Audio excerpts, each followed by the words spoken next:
All right, welcome everyone. Welcome to the Judiciary Committee hearing. We have two agendas today. 9:45 is an actual hearing on one bill. And on that one, we have no drop dead date. So this is do or die on SB 880 relating to mental health. Amends the definition of dangerous to self is used in state law governing mental health, mental illness, drug addiction, alcoholism. Defines the terms gravely disabled and psychiatric deterioration. First up is Hawai'i State Council on Mental. Oh, I'm sorry. By the way, we have a 2-minute time limit, both in person and in Zoom, but oftentimes members will have questions. So if you can hang around, that'd be great. First up is Hawai'i State Council on Mental Health in support. Next is Department of Health, Behavioral Health Administration. Michael Champion for the Department of Health. We stand on our written testimony comments. Comments. Okay, thank you. Next is Kathy Betts, Director for Department of Human Services. Also with comments, Louis Erdachik, Hawaii Disability Rights Center on Zoom. Good morning. Good morning, Senator, and thank you for letting me testify. Senator, I can remember having the same conversation with you, I think years ago when you were in the House of Representatives, and there was this proposal to create the current law. And I think I came to see you when I said, well, I'm here to try to convince you that imminent doesn't really mean 90 days. It means something less than that. And so at the time, the law was compromised on for 45 days. As you see in our comments, we're not necessarily against any of these proposals, but I'm not convinced that the difference between 45 and 90 days is going to matter one way or the other. I don't really think the analysis, I don't think there's any individual where an examiner is going to say, I don't think he'll decompensate in 45 days, but I do think he'll decompensate in 90 days. I just don't think it really works that way, but it's still a policy call. On the 48 to 72 hours, that's probably not a bad idea. I served on a task force some years back, chaired by then Lieutenant Governor Green, and there was a lot of confusion apparently about when the clock starts on these MH1 holds. Is it when the person walks into the hospital? Is it when he's seen by a doctor? So to the extent that the 72 hours may give them more time, I think that's fine.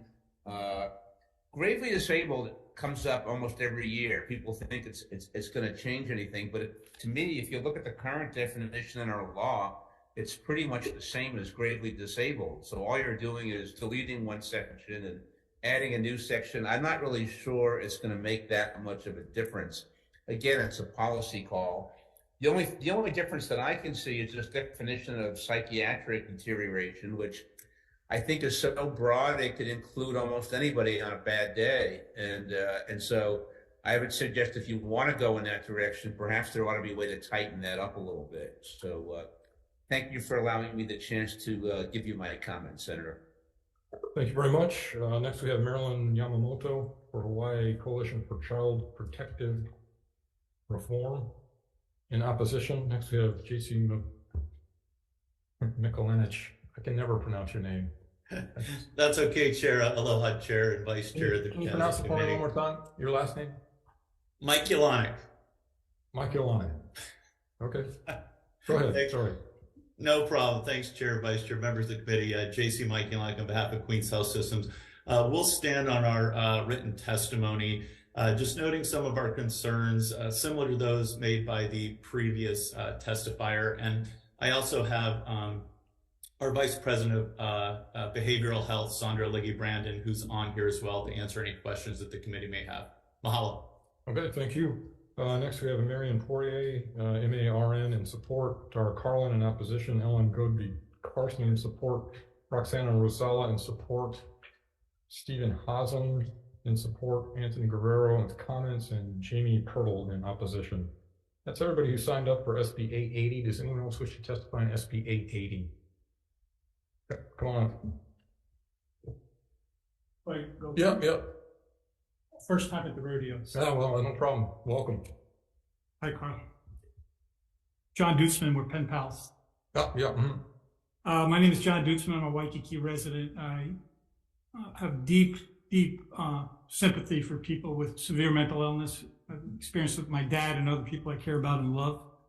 And additionally, I was a victim of 2 frightening harassments in Waikiki on the street 2 years ago by people who were mentally unstable. And ever since then, For the last 2 years, I've been following each and every arrest in my neighborhood and documenting the disposition, what happens to these people. Most of these people, repeat offenders, seem to have mental illness to one degree or the other. What I found out of 691 people arrested in my neighborhood, only five, under 1%, 0.7%, were ordered to involuntary treatment.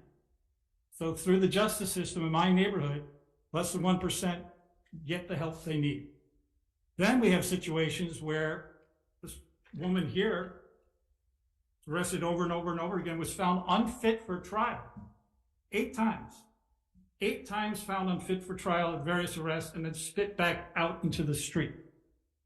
And when you look at these cases and what's behind them and you dig deeper and deeper, it's all about this definition that we're discussing in this bill. It goes back to the U.S. Supreme Court, this imminent danger to yourself and the community. And whatever you can do to loosen that up within the law without running afoul of the Supreme Court guidance on this, you guys have to do. It's not that we have bad people in the system or incompetent people in the system or don't have any beds. It's because this definition is so tight that hardly anyone qualifies. And if I can't get people in my immediate family treatment with the resources that we have, you're not going to get people on the street treatment unless you loosen things up a little bit. Thank you. Thank you very much. Would anyone else like to testify on SB 880? SB 880. Okay, seeing none. Members, questions?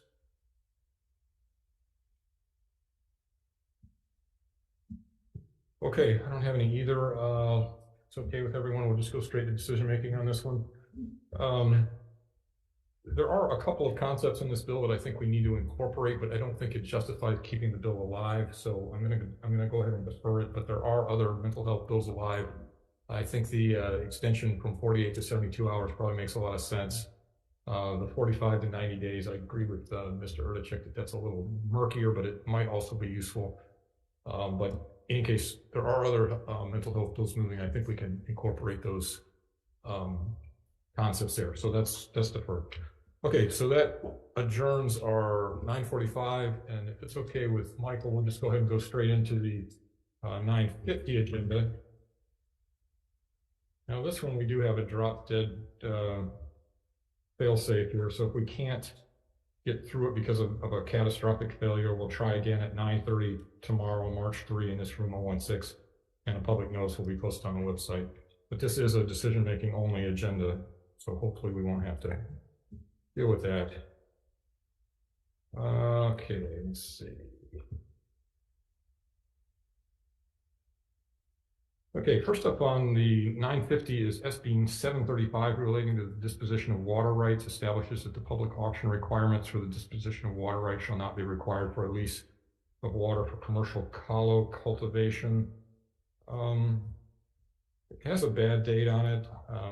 There are still some questions about how the water rights would be granted, but I think it's really a subject matter chair or subject matter committee's kuleana. So the recommendation is to pass unamended. Questions or concerns? If not, Vice Chair. The recommendation is to pass SB 735 unamended. Chair Rhodes? Aye. Vice Chair votes aye. Senator Elefante? Aye. Senator San Buenaventura? Aye. Senator Owa? Excused. Measure passes. Thank you, members. Next up is SB 1386. This clarifies the conditions, manner, and areas in which the Commission on Water Resource Management can declare water shortages and emergencies. Again, this has an effective date, so let's go ahead and pass it unamended. Questions or concerns? If not, Vice Chair. Chair's recommendation is to pass SB 1386 unamended. Of the members present, are there any no votes or reservations? Hearing none, the measure passes. Thank you. Next up is SB 1405. This amends the law to become consistent with federal weight limits with respect to legal limits for gross vehicle weight and axle loads traveling on all public roadways. We had some technical amendments, but that's it. So amendments, but just text. Questions or concerns? If not, Vice Chair. Chair's recommendation is to pass SB 1405 with amendments. Of the members present, any no votes or reservations? Hearing none, the measure passes. Thank you. Next up is SB 497. This prohibits commercial vehicles weighing 10,000 pounds or more from traveling in the left lane on all roadways with 2 lanes unless the commercial vehicle is also able to maintain speed with existing traffic flow and is in the process of passing another vehicle. I think there's still some things to work out with this bill, but it does have a delayed effective date, and the policy calls are really the Transportation Committee's kuleana. So the recommendation is to pass as is. Questions or concerns? If not, Vice Chair. Chair's recommendation is to pass SB 497 as is. Are the members present any no votes or reservations? Hearing none, the measure passes. Thank you very much. Thanks for being here. We're adjourned. Thank you.